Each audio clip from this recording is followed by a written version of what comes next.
नमोस्तु गुरुदेव, नमोस्तु गुरुदेव, नमोस्तु गुरुदेव। बोलिए परम पूज्य मुझे प्रमाण सागर जी मुनि महाराज की जय जय। और पूज्य गुरुदेव आपकी आज्ञा से कुछ ऑनलाइन जिज्ञासाओं के द्वारा आज के संघ समाधान का प्रारंभ करता हूं।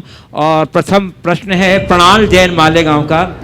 वो पूछ रहे हैं गुरुदेव कि अच्छा हम कब तक, बोले, किस हद तक और किसके लिए बने? अच्छा हम कब तक, किस हद तक, किसके लिए बने?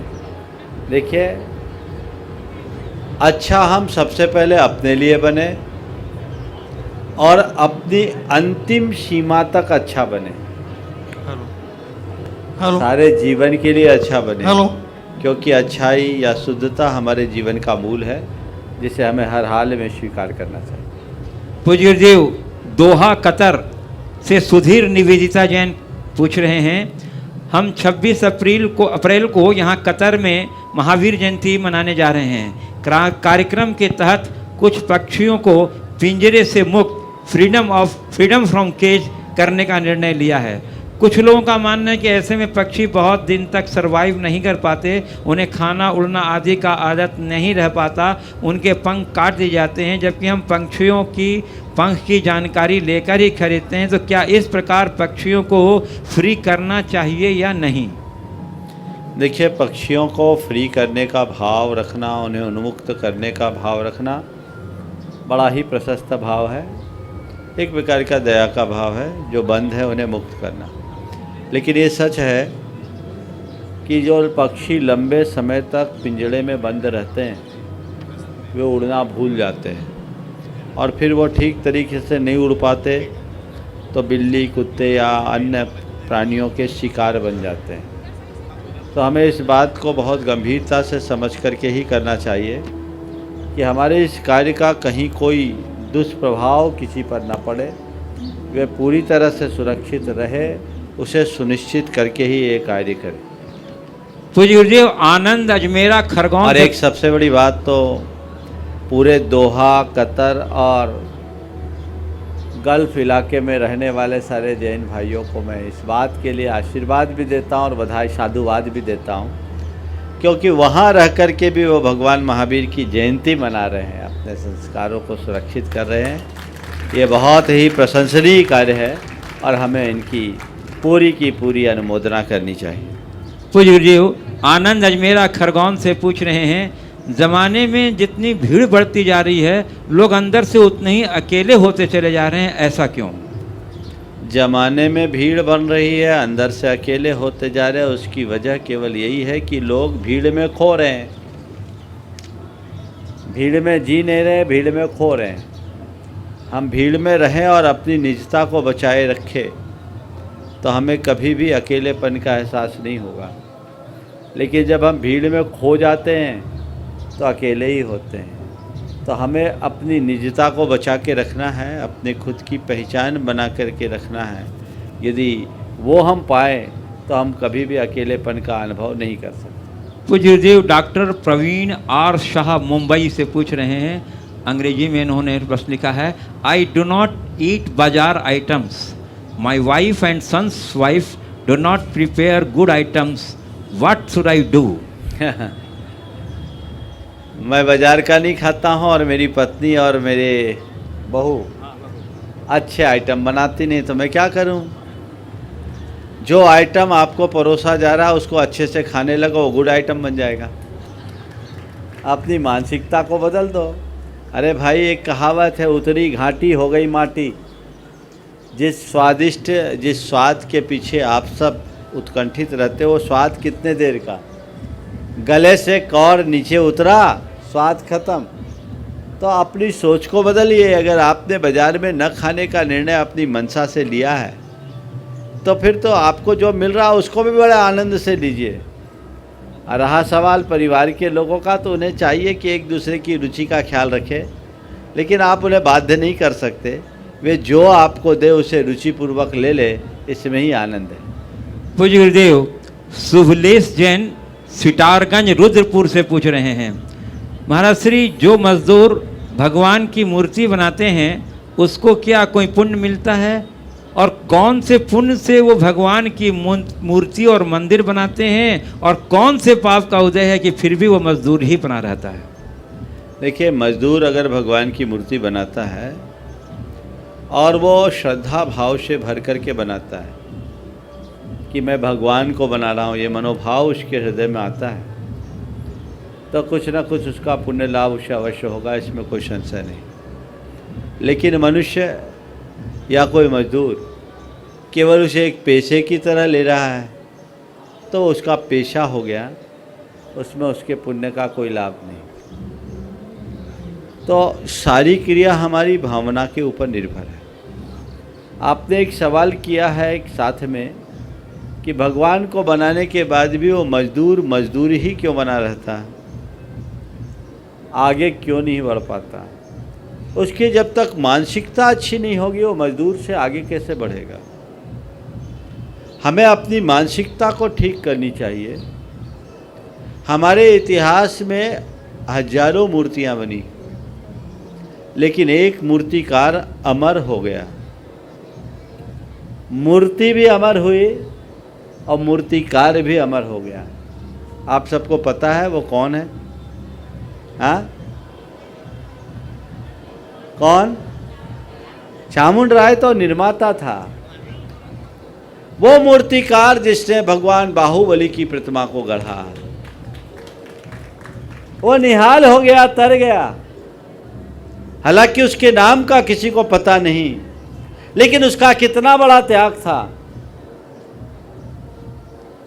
तो आप कहते हैं मजदूर ही बना रहता है। हाँ, अगर उसे मजदूरी की मानसिकता से करेगा तो जिंदगी भर मजदूर बना रहेगा, लेकिन एक श्रद्धालु की हैसियत से करेगा तो सारी दुनिया का आदर्श भी बन सकता। मैं आमंत्रित कर रहा हूँ यहाँ उपस्थित सज्ञासुओं को। श्रीमती कीर्ति अर्पण जैन अहमदाबाद, उसके बाद तैयार रहेंगे श्री जयराम विरले बड़ौत, SBI मैनेजर।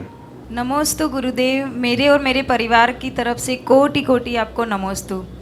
महाराज जी, मेरा प्रश्न ये है कि किन्हीं शास्त्रों में लिखा है, अलग अलग उपमाएं दी हैं, जैसे पत्नियों धर्म के रास्ते में, जैसे पत्नियों को बोला है कि वो बेड़िया के समान है, घर को बोला है कि वो कारागृह के समान है, और परिवारजनों को बोला है कि वो परिवारजनों को बोला है कि वो बोला हाँ पहरेदार के समान है। पर महाराज जी, उसमें कोई पति की उपमा नहीं दी है, तो ऐसा क्यों? एक्चुअल में पतियों को मुक्त कराने के लिए बोला गया है, क्योंकि फंसे हुए ज़्यादा है, पत्नियां आज़ाद है। समझ गए? जो फंसा हुआ है उसको निकलने की बात की जाती है।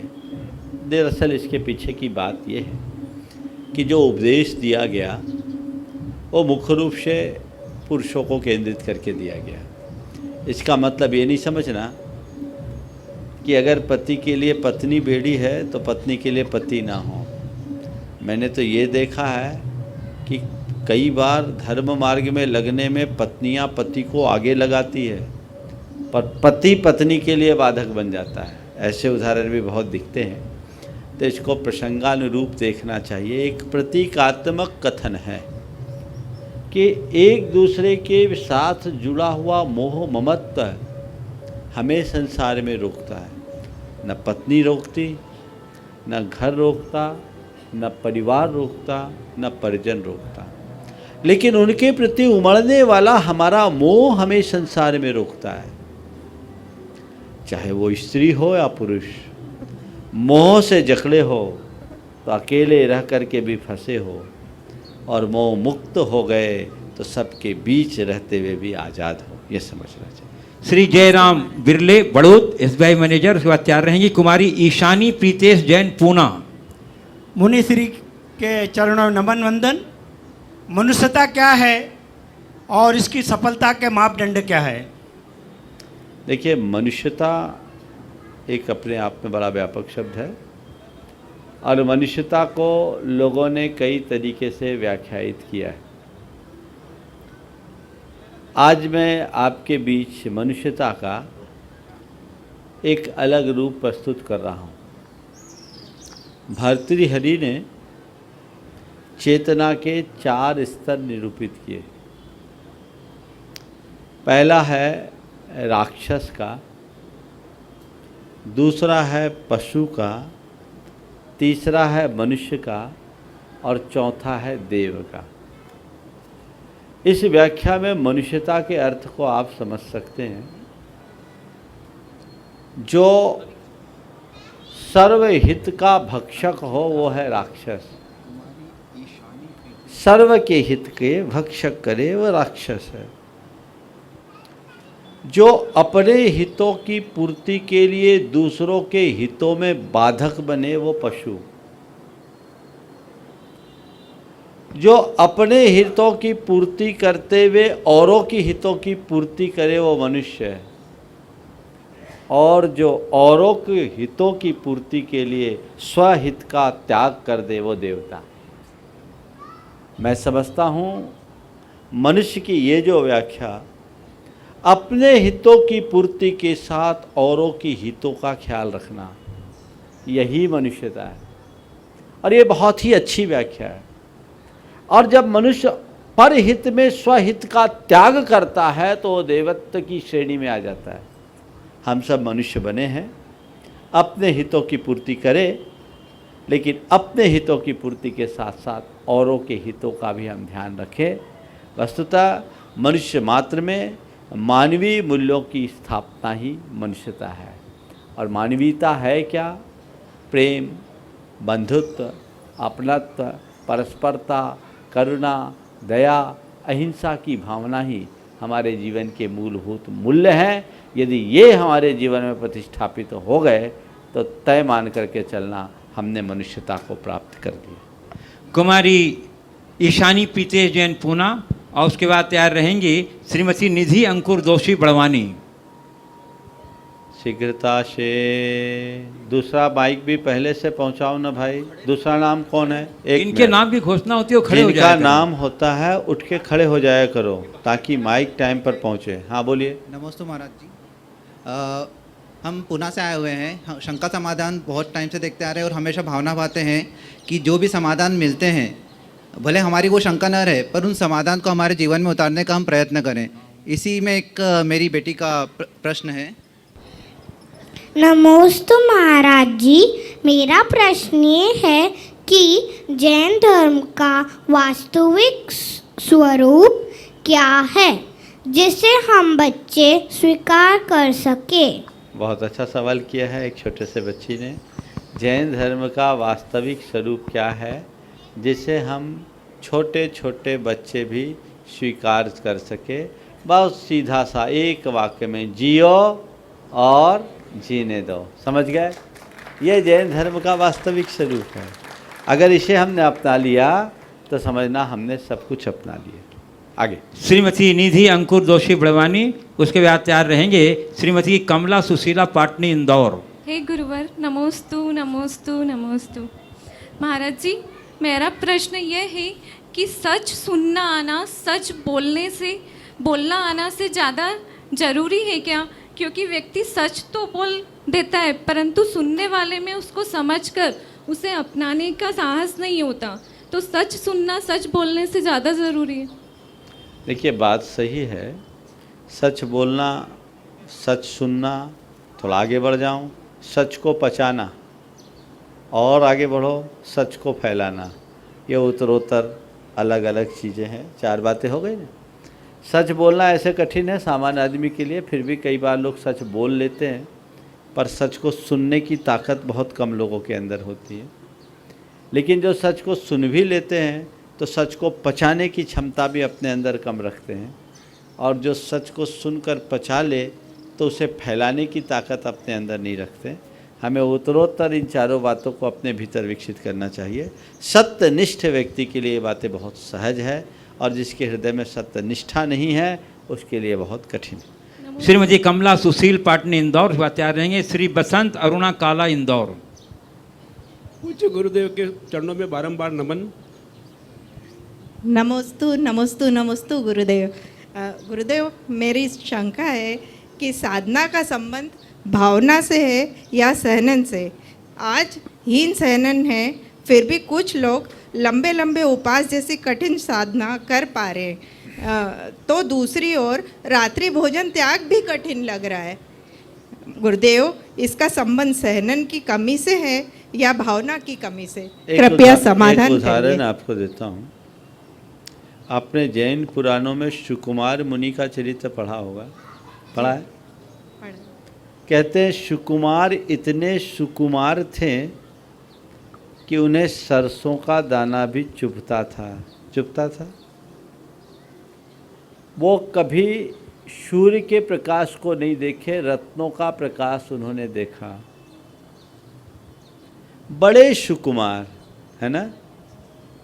लेकिन जब उनके हृदय में वैराग उमड़ा, उन्होंने दीक्षा लेकर मुनि जीवन को अंगीकार किया,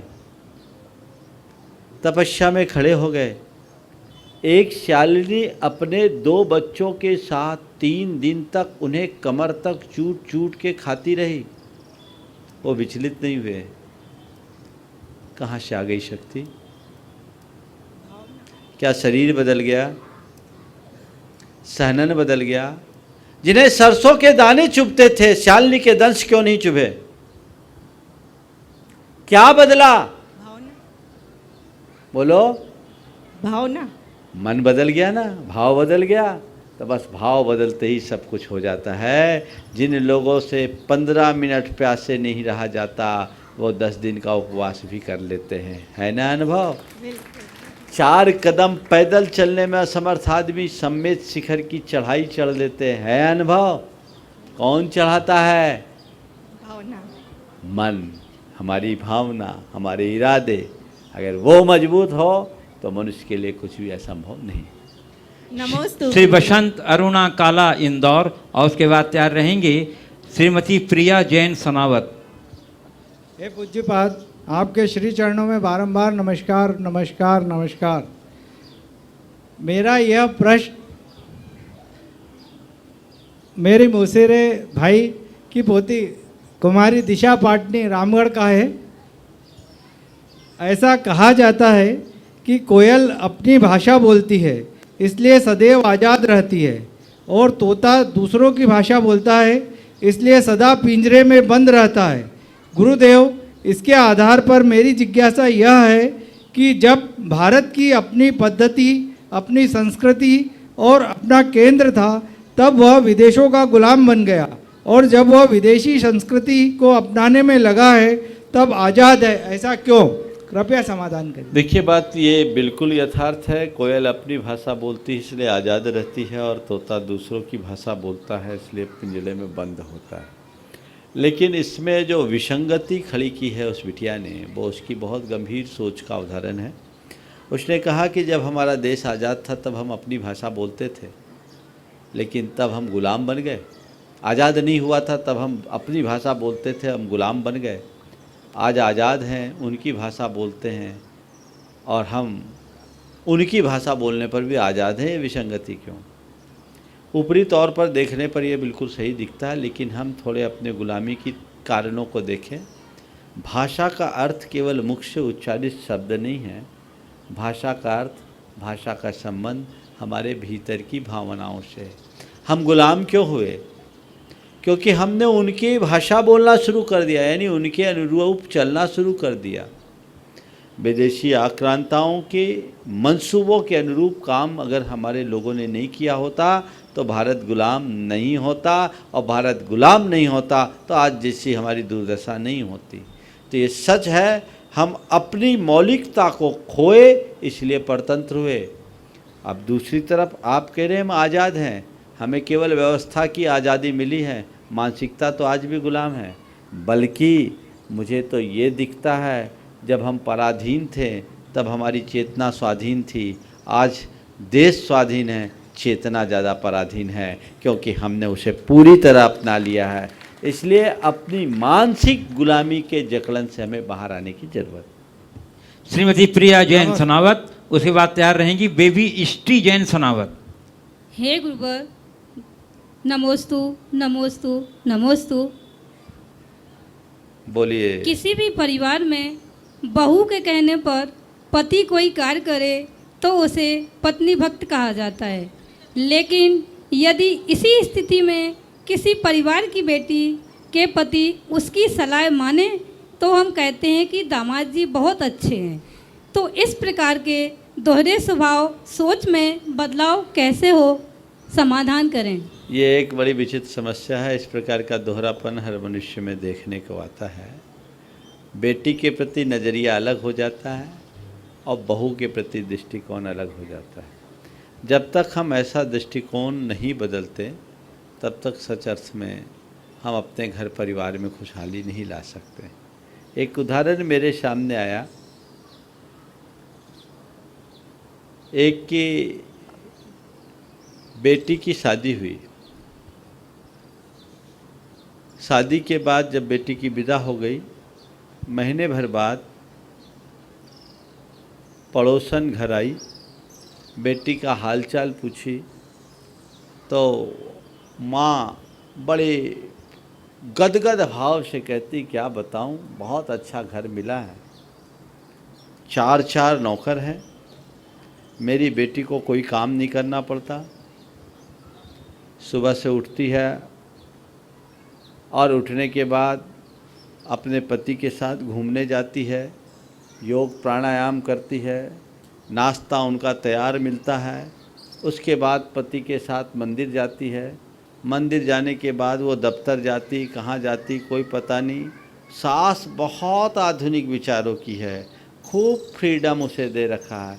वो लौट करके आती है, घर में खाना लगा मिलता है और 9 बजे के बाद दोनों अपने कमरे में चले जाते हैं। बात पूरी हुई। 2 महीने बाद उसके बेटे की शादी हुई, घर में बहू आई। बहू आने के बाद फिर से वही पड़ोसन आई, हालचाल पूछा, क्या बात है, तुम्हारी बहू का क्या हाल है? अरे क्या बताएं, आजकल तो ज़माना ही बदल गया है, हमें तो बहुत एडजस्ट करके रहना पड़ता है। अरे क्या बताऊं, 8 बजे के पहले तो उतर के नीचे नहीं आती, पता नहीं कब उठती है। और उठते ही इनको तो सब नाश्ता पानी पहले से तैयार चाहिए। अब मैं भी कुछ नहीं बोलती, बेटा कमाता है, नौकर चाकर लगे हैं, सब कुछ ठीक है, सो तैयार है। उसके बाद वो मंदिर जाएगी, घंटा भर मंदिर में लगाएगी और उसके बाद आती है, फिर अपने कमरे में घुस जाती है। शाम होता है, दोनों पता नहीं कहाँ चले जाते हैं, घूमते फिरते हैं, मैं तो सो जाती हूँ, क्या पता कब आते हैं। ये दृष्टिकोण बड़ा भयानक है। बेटी करे तो गुण और बहू करे तो दोष। यदि ये दृष्टिकोण रहेगा तो उस परिवार में कभी खुशहाली नहीं आ सकती। देवी इष्टि जैन समावत, उसके बाद तैयार रहेंगे श्री अविनाश अर्चना जैन सतना। नमस्ते महाराज जी, मेरा प्रश्न ये है, मैं सनावत से आई हूँ। मेरा प्रश्न ये है कि हमको खाना खाते समय टीवी देखना चाहिए या नहीं, ऐसा क्यों? ये खिड़कियाँ वाली बेटी है ना? हाँ, तुम्हें मंगल मंगल आता है ना? हाँ, बोलो बोलो बोलो बोलो पहले। मंगल मंगल होए जगत में सब मंगलमय होए, इस धरती के हर प्राणी का मन मंगलमय होए, कहीं क्लेश कालेश रहे ना, दुख कभी नहीं होए, नहीं वैर अभिमान हो मन में, पापों का आशय होए। बहुत सुंदर। ऐसे बस हो गया बेटा, हो गया। इस बेटी ने, इसकी मम्मी मेरे पास आई, बोले महाराज ये रोज़ आपके प्रवचन सुनती है और मंगल भावना को पूरी तरह आपके साथ गाती है। मुझे 4 लाइनें इसने गा करके भी सुनाया, आज सबके बीच इसने सुनाया है। ये एक प्रेरणा है और मैंने ये महसूस किया है कि इस मंगल भावना से सबसे ज़्यादा बच्चों का आकर्षण होता है। उन्हें कुछ बोलते नहीं बनता, 2-2 साल के बच्चे भी कहते हैं मंगल मंगल होए। मैं समझता हूँ जिस दिन बच्चों के मुख से मंगल मंगल होए गूंजने लगेगा, उस घर में मंगल जरूर होगा। ये प्रेरणा लोगों को देना चाहिए। इस बिटिया ने पूछा है हमें टीवी देखते हुए खाना क्यों नहीं खाना चाहिए। देखो, टीवी देखते हुए खाना क्यों नहीं खाना चाहिए, उसके कुछ कारण बताता हूँ। अगर टीवी देखते हुए खाना खाओगे तो खाने का स्वाद नहीं आएगा। पहली बात, क्या खा रहे हैं क्या नहीं खा रहे इसका पता नहीं। खाने में कुछ गंदी चीज़ें मिली रहेगी तो उसका पता नहीं लगेगा। लगेगा क्या, बोलो? हम लोगों को आप लोग इतना शोध करके देते हो तो भी हमारे भोजन में कुछ ना कुछ निकल जाता। मेरे साथ 3 ऐसी घटना घटी जिसे सुनकर आप आश्चर्य करोगे। एक बार रोटी के अंदर चलनी का इतना लंबा तार मिला, वो गूथा हुआ था, वो तो दिख गया तो हम तो सोच के खाते हैं तो निकल गया, आटा चालनी की चालनी से चाला होगा और थोड़ा सा कन टूट के गिर गया, लोगों को पता नहीं। एक बार पहले गुड़ खाता था मैं, तो गुड़ लेता था तो गुड़ में स्टेपलर का पिन निकला। वो तो अच्छा था कि वो मैं उसको मसल करके लिया तो पता लग गया, नहीं तो मेरी जीप में स्टंपिंग हो जाती। और एक दफ़े आप चटनी में मिक्सी का नट आ गया। अब आप सोचो, इतनी सावधानी से देने के बाद इतनी गड़बड़ी, तो आप क्या क्या गटकते होगे, समझ गए? तो ये गड़बड़ होता है। तीसरी बात, हमारे मन की ग्लानि खत्म हो जाती। आप टीवी में देख रहे हैं कहीं हिंसा हो रही है, हाहाकार मची है, बम ब्लास्ट हुआ है, खून के चिथड़े उड़ रहे हैं और खून की धार बह रही है, चिथड़े उड़ रहे हैं, हाहाकार मचा, और आप चुस्कियाँ ले रहे चाय के, आप प्रेम से भोजन कर रहे हैं, आपके मन में दया करुणा कहाँ होगी? और चौथी बात, जब खाना खाते समय टीवी देखोगे तो अपनों से बातें कब करोगे? इसलिए बच्चे हो या बड़े, भोजन करते समय टीवी नहीं देखना चाहिए। चलिए। श्री अविनाश अर्चना जैन सतना, उसको तैयार रहेंगे श्री शांतिलाल जी गंगवार सीए जयपुर, गुणाइट्रस्ट ट्रस्टी एवं राजस्थान प्रमंडलीय अध्यक्ष। गुरुवर के श्री चरणों में नमोस्तु। कहते हैं आचार श्री का एक रूप हैं आप, और हम सब कहते हैं कि आपके हर रूप में आचार श्री हैं, आचार श्री हैं, आचार श्री हैं। प्रश्न मेरा ये है कि महाराज श्री, संघर्ष का अंत क्या है और सहनशीलता की सीमा क्या है? हमारे गुरुदेव ने संघर्ष के अंत के बारे में लिखा कि संघर्षमय जीवन का उपसंहार हर समय होता है। तो अगर मुझसे पूछते हो तो गुरुदेव के दर्शन के अनुसार ये कहूँगा, संघर्ष का अंत हार से है। बिना संघर्ष के कुछ काम नहीं होता। प्रसव की पीड़ से गुजरे बिना शिशु का दर्शन नहीं होता।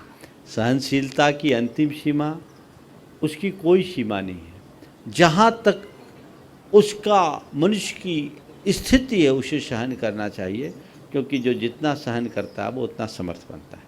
हाँ, नमोस्तु गुरुवर। महाराज श्री, माइक थोड़ा ठीक से पकड़े। जब सतयुग था तब महाराज दशरथ ने अपने बेटे को आदेश दिया वनवास जाने के लिए, परंतु आज परिस्थितियां बदल गई हैं और वो सोच नहीं रह गई है। तो क्या ये समय काल का अंतर है? देखिए, बात ठीक कह रही है। त्रेता युग में दशरथ ने राम को वनवास जाने का आदेश दिया, आज तो उल्टा हो रहा है। आज के राम अपने दशरथ को वृद्धाश्रम में भेज रहे हैं, बिल्कुल उल्टा हो गया। और अच्छा है आज के दशरथ ऐसा सोच नहीं रहे हैं, सोचे तो पता नहीं क्या दशा हो जाए। देखिए, ऊपरी तौर पर हम ये कहते हैं कि रामचंद्र जी के लिए दशरथ जी ने ऐसा आदेश दिया, लेकिन वो युग था जब पिता पुत्र के ऐसे संबंध थे, संतान का अपने माता पिता के प्रति ऐसी प्रगाढ़ श्रद्धा थी। उनके लिए माँ बाप नहीं होते थे, देवता से भी महान हुआ करते थे।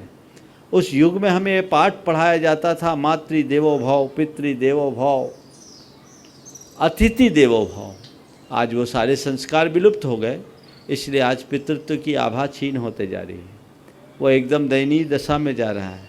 अच्छा है आज ऐसे पिता नहीं हैं कि अपने बेटे को वनवास दे।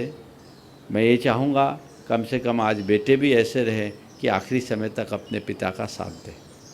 श्री शांतिलाल जी गंगवाल सीए, इनके बारे में बताना चाहता हूँ, जो ये दिव्य विकलांगों के लिए बहुत ही सेवा भावक कार्यक्रम करते हैं, तो सनसनी कार्यक्रम करते हैं। कुछ वो अपनी बात इस संबंध में भी रखेंगे। ओम नमोस्तु गुरुवर, नमोस्तु गुरुवर, नमोस्तु गुरुवर। गुरुवर, मैं शंका के पहले मेरी दो बोलिए, अपनी बात बोलिए। हाँ, देखिए, भारतवर्ष में, इधर सामने, भारतवर्ष में जो जितने भी हाथ कटे हुए व्यक्ति हैं उनके हम अमेरिका से कृत्रिम हाथ मंगा करके और यहाँ निःशुल्क उपलब्ध कराते हैं। ये सारा वितरण का कार्य जयपुर सेंटर है इसका, और मैं LN4 USA का एम्बेसडर हूँ।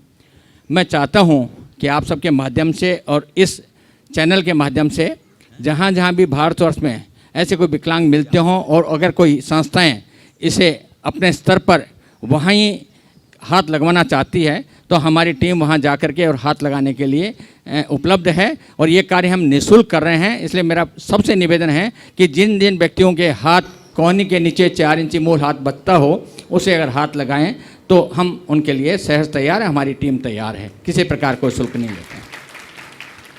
गुरुदेव, मेरी शंका है कि अनुभव प्रत्यक्ष है या परोक्ष है एवं स्वानुभव प्रत्यक्ष है या उसकी भांति है? देखिए, सबसे पहले तो मैं आपकी कार्य की सराहना दूँ। ये बहुत अच्छा कार्य कर रहे हैं, लोगों को हाथ दे रहे हैं, ऐसे लोगों को जिनके हाथ कट गए। कोहनी से 4 इंच तक जिसका हाथ बचा हुआ उनको ऐसा हाथ देते हैं जिसके माध्यम से वो ड्राइविंग भी कर ले, खाना भी बना ले, जिसमें उंगलियां पूरी तरह से चले। ये हाथ का सेट मेरे पास रतलाम लेकर आए थे और रायपुर में 800 लोगों को बहुत बड़े कैंप के माध्यम से आचार्य विद्यासागर, कौन सी संस्था थे? आचार्य विद्यासागर सेवा संघ। हाँ, उनके तत्वावधान में इनके माध्यम से 800 लोगों को हाथ बांटे गए। हमारी सामाजिक संस्थाओं को आगे आना चाहिए। इन्होंने मुझसे कहा, महाराज इस वर्ष मेरा लक्ष्य 3000 लोगों को हाथ देने का है। महाराज जी 1800 हाथ दे चुके हैं, दे चुके हैं, तो 1200 बचे हैं। मैं चाहता 3000 और देने हैं महाराज। 3000 और देने हैं। तो मैं चाहता हूँ कि इसका पूरा लाभ समाज उठाएं और हमारी सामाजिक संस्थाएं आगे आए, जगह जगह की सामाजिक संस्थाएं आगे आए। 2 महीने 3 महीने के नोटिस में इस कार्यक्रम को आयोजित करें और थोड़ी सी मेहनत से अगर ऐसे लोगों को लाभ दिया जाए तो ये जनहित का कार्य तो है ही, जैन धर्म की प्रभावना का भी एक बड़ा कारण होगा। मैं चाहूँगा कि इस कार्य को हमें खूब बढ़ावा देना चाहिए। और जैसे पहले विकलांगों के लिए पैर की बात आती थी, अब हाथ की बात, और बहुत लाइट वेट और बहुत ही अच्छा है। इन्होंने मुझे लाके दिखाया भी था। 400 ग्राम वजन, कुल 400 ग्राम उसका वजन है।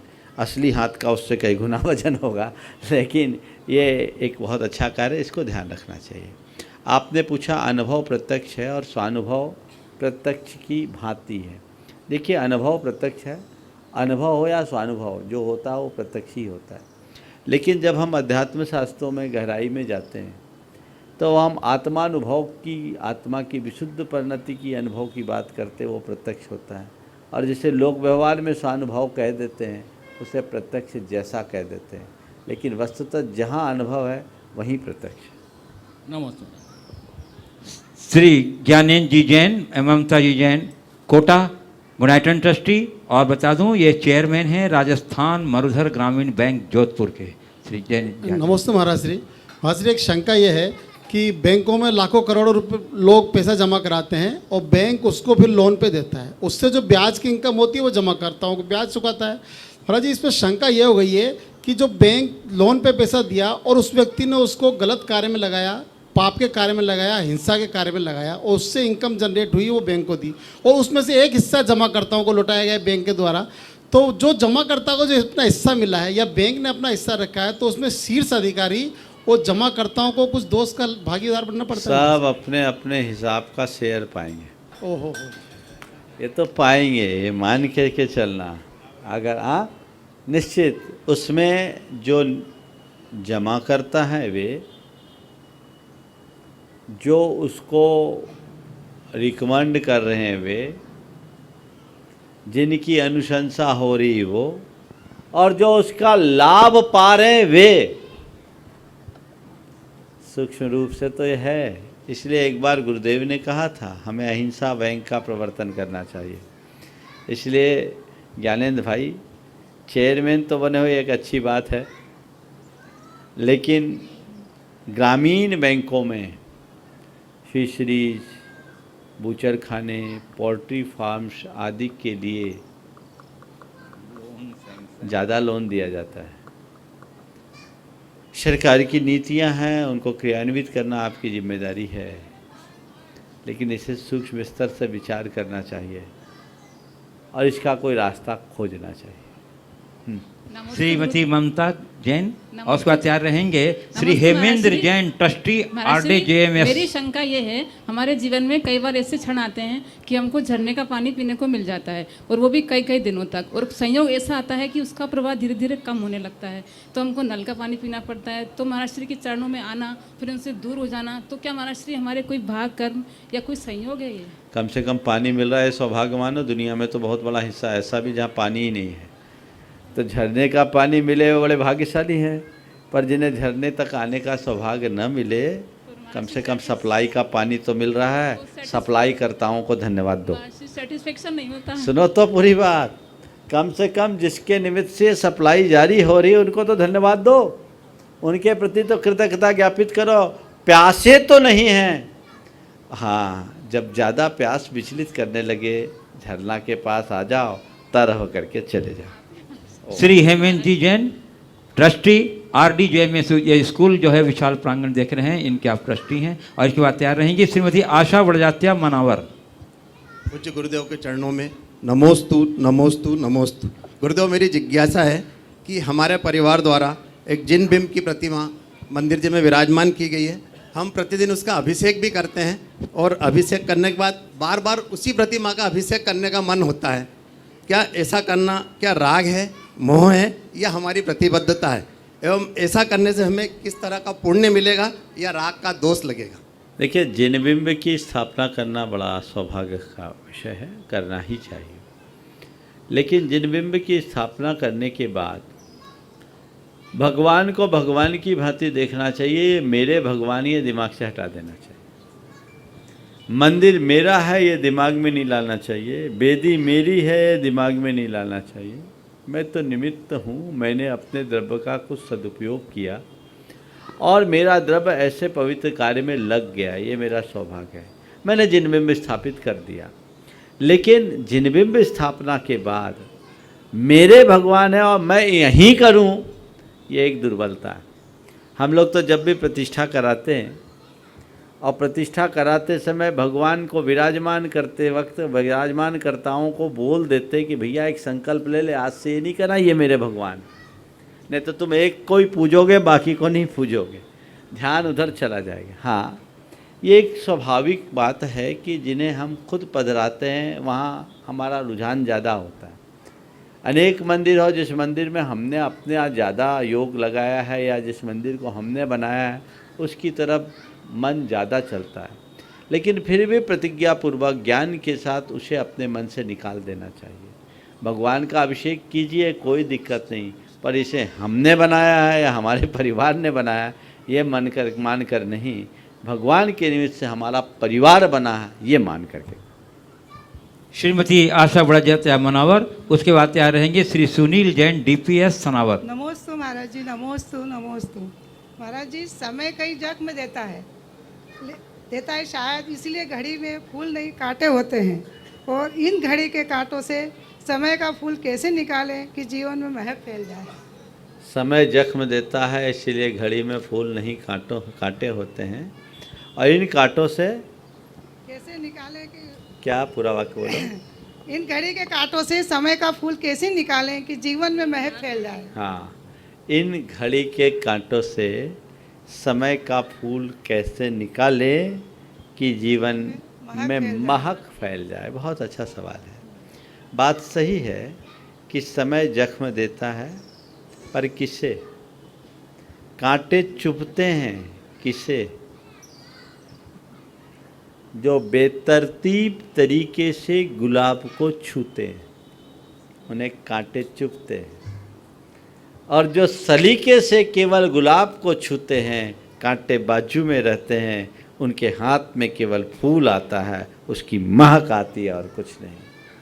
समय के कांटों को छेड़ो मत, सलीके से अपनाओ, तुम्हारे जीवन में समय का फूल खिलेगा, कोई जख्म नहीं होगा। लेकिन बेतरतीब तरीके से जीवन जियोगे तो तुम्हारे जीवन में जख्म ही जख्म होगा।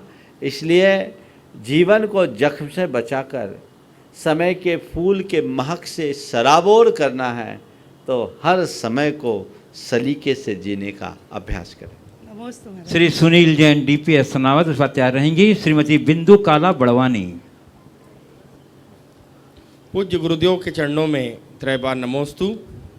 गुरुदेव, अभी एक जिज्ञासा यह है कि राम की जो अहिंसा है वो हिंसक लगती है और महावीर की जो अहिंसा है वो अहिंसक है, ऐसा क्यों?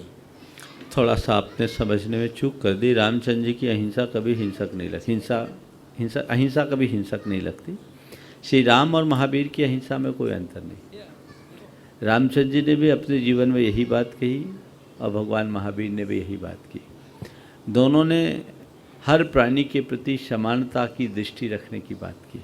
हाँ, राम रावण युद्ध के प्रसंग को जब हम देखते हैं तो ऊपरी तौर पर हमें दिखता है कि रामचंद्र जी ने अस्त्र उठाया, पर वो अस्त्र उठाना हिंसा नहीं, उनका कर्तव्य था।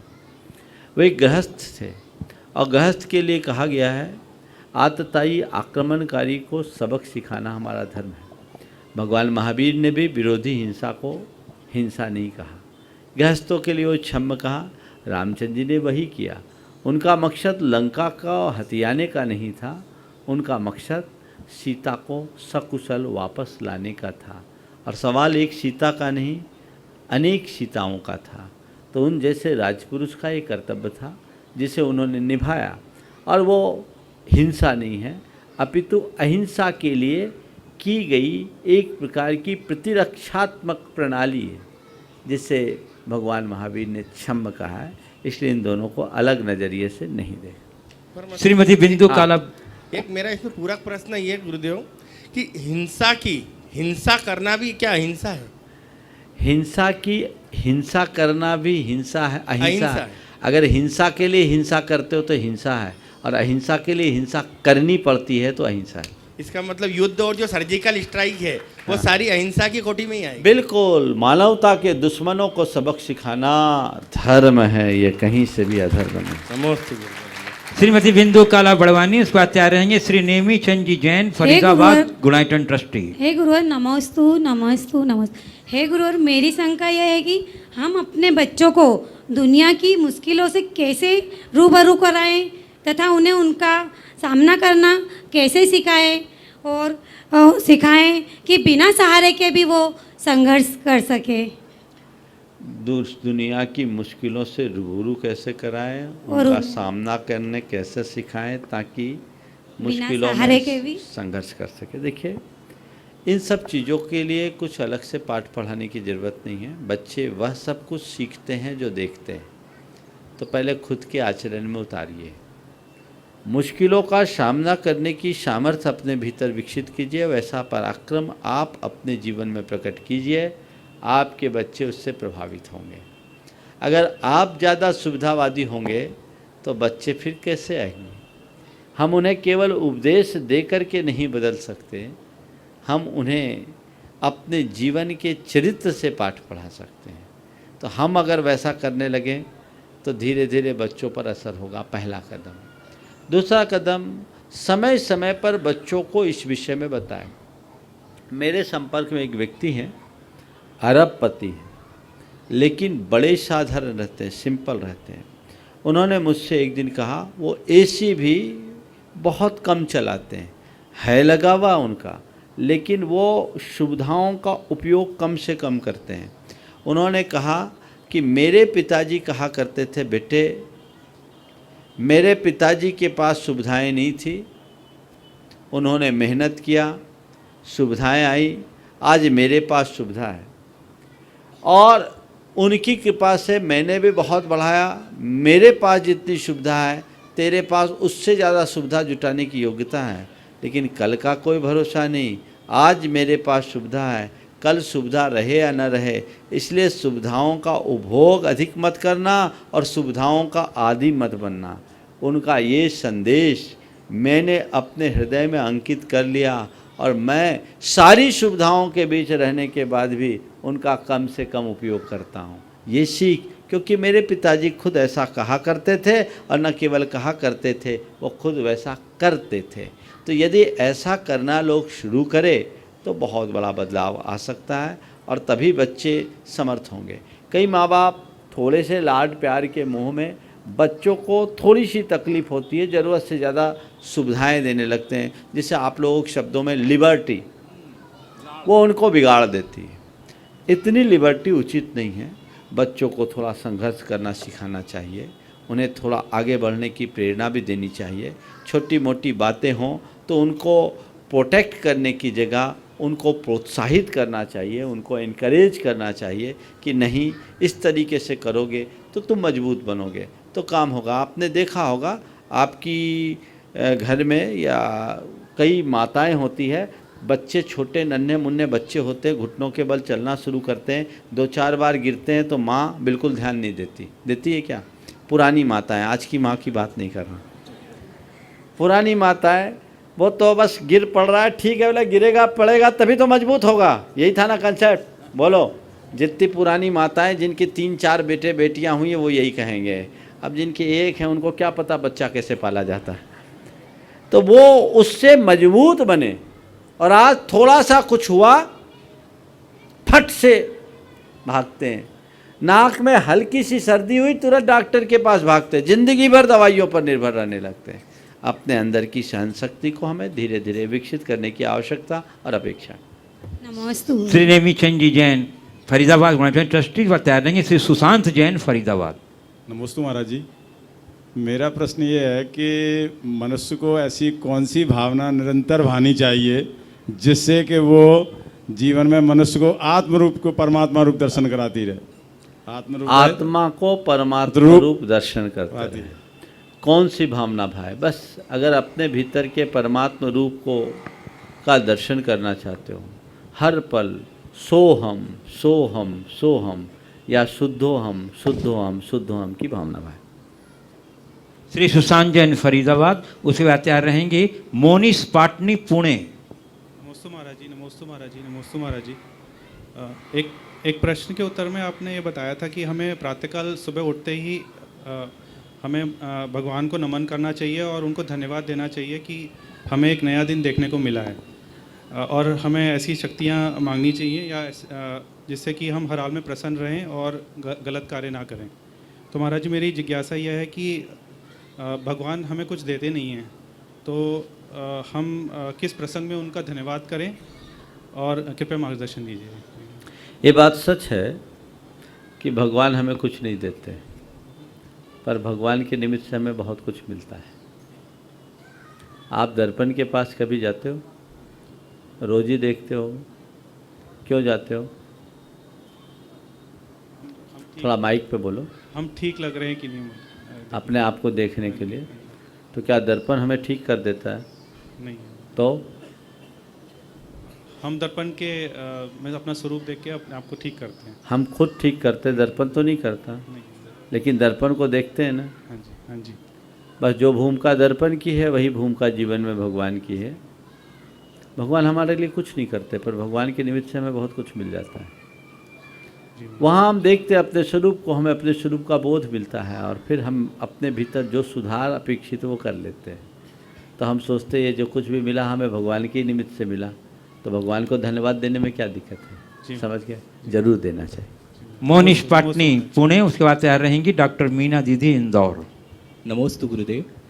मेरा प्रश्न है कि हम पहले आमंत्रण देने के लिए घर पे जाते थे, उसके बाद हमने पत्र लिखना शुरू किए, उसके बाद फ़ोन लगाना शुरू किए, अब व्हाट्सएप पे ही हम पत्रिका दे देते हैं। तो हमें समय के साथ कितना चेंज होना चाहिए? देखिए, अब तो धीरे धीरे और भी चेंज होता जाएगा, ये सब परिवर्तन हो रहा है, और लोग इसी तरह से चेंज भी हो रहे हैं और स्वीकार भी कर रहे हैं।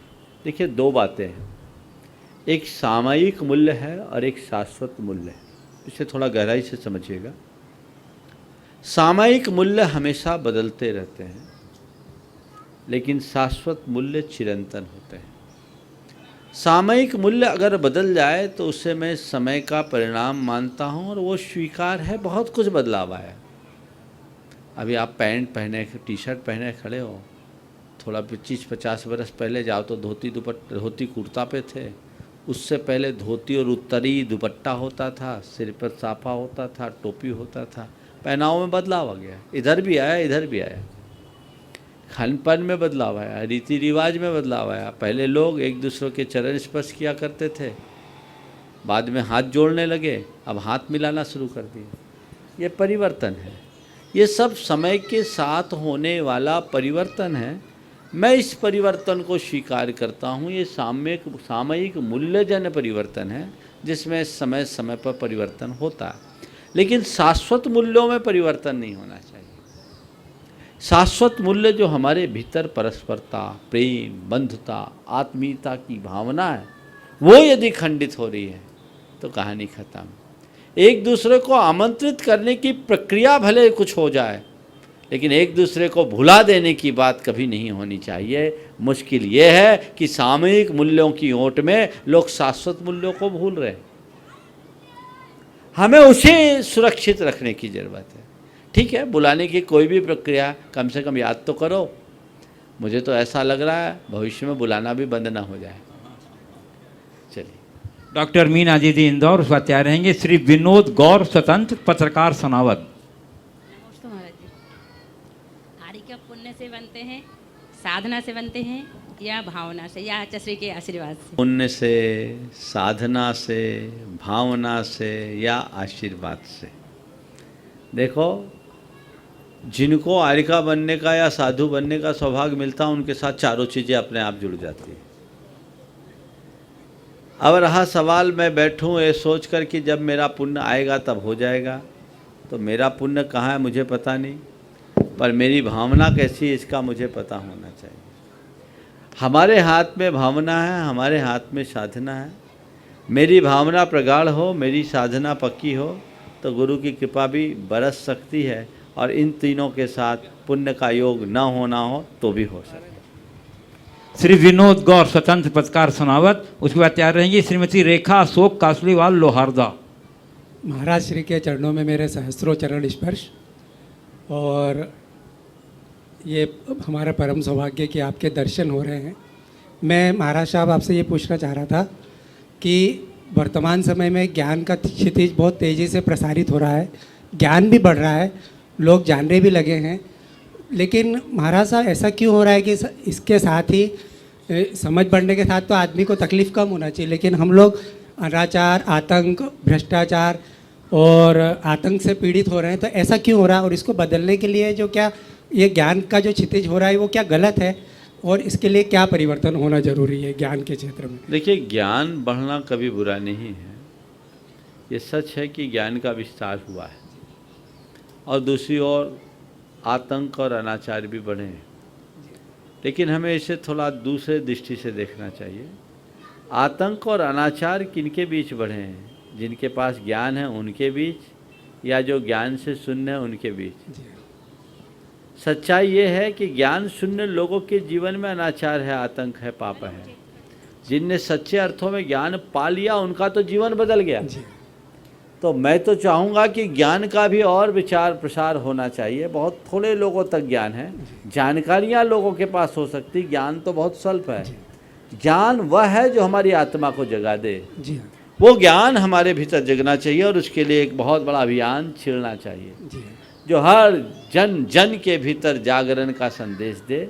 ऐसी ज्ञान की अलख जगे कि संसार से अज्ञान का सर्वनाश हो जाए, और जिस दिन अज्ञान का सर्वनाश होगा सारा पापाचार अपने आप सिमट जाए। श्रीमती रेखा अशोक कासलीवाल, लोहारदा। उसके बाद तैयार रहेंगी कुमारी अंकिता जैन, पटवारी, जबलपुर। नमस्तु गुरुदेव, नमस्तु गुरुदेव, नमस्तु मेरे परिवार की तरफ से नमस्तु गुरुदेव, नमस्तु गुरुदेव। धर्म धारण करने के लिए मानसिक स्थिति की होना आवश्यक है। मेरे पति धर्म में ज़्यादा विश्वास नहीं करते, पर वो मुझे उपवास व्रत करने देते हैं। 32 उपवास करने दिए, शीतल चक्र मंडल विधान भी बड़े धूमधाम से मनाए, तो इसका कारण क्या है बताइए? उनको बहुत बहुत धन्यवाद दो, बहुत अच्छे पति हैं, और भगवान को एक श्रीफल चढ़ा। कम से कम खुद नहीं करते तो हमें करने देते हैं ना। तो उनको आपने कहा विश्वास नहीं करते, मैं नहीं मानता वो विश्वास नहीं करते, उनका पूरा विश्वास है तभी आपको छूट देते हैं। हाँ, धार्मिक क्रियाओं में आपसे पीछे होंगे, लेकिन आपकी अनुमोदना का फल उनके हिस्से जरूर जाता है। नमस्ते महाराज जी, नमस्ते। कुमारी अंकिता जैन, पटवारी, जबलपुर। और उसके बाद तैयार रहेंगी सुश्री रौनक जैन, सोनावत। नमोस्तु गुरुदेव, मेरे और मेरे परिवार की ओर से कोटि सा नमोस्तु।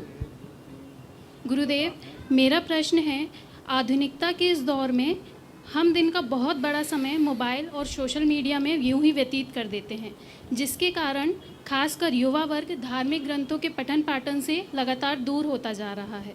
ऐसी स्थिति में पूर्व में जितने उच्च कोटि के विद्वान हुए हैं, क्या सोशल मीडिया के इस दौर में वैसे विद्वान उतनी संख्या में आगे मिलेंगे क्या? देखिए, बात बिल्कुल गंभीर है, कई बार इस विषय में बताया। ये हमें एकदम नकारात्मकता की दिशा में ले जा रहे हैं। जितने भी सोशल मीडिया है और अब तो गेम्स भी, पबजी जैसे, मनुष्य को निष्क्रिय बना रहा है, आत्मकेंद्रित बना रहा है। ये हमारे ज्ञान की, विकास की संभावनाओं को खत्म कर रहा है। इसे नियंत्रित करना चाहिए। दुनिया के जितने सफलतम लोग हैं वे इन संसाधनों का अत्यंत सीमित प्रयोग करते हैं।